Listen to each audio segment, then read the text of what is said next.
ल गाइस सुरु गरौँ। हल्लायो होला तावामा हालो खोलेर खायो अलिकति अम्लेट हालो। मन्स्टरको अम्लेट बन्दैछ है गाइस। अम्लेट पनि हालो कतिवटा 4 वटा 5 वटा चलायो मजाले चलायो फेरि हाल्यो फेरि यो प्याज हाल्यो खुर्सानी हाल्यो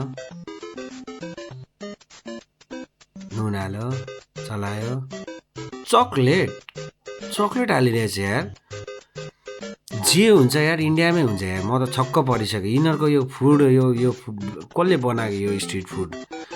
यो भिडियो बनाउनेले नै सायद यस्तै खालको यो बनाउन लगाएको होला क्या सायद मेरो विचारमा भ्युजको लागि। ऊ सस हाल्यो टमाटर हाल्यो चकलेट हाल्यो ऊ के हो त्यो अन्डाको क्यारेटमा पो दिँदैछ। ल रेडी भयो ल तेरिका यार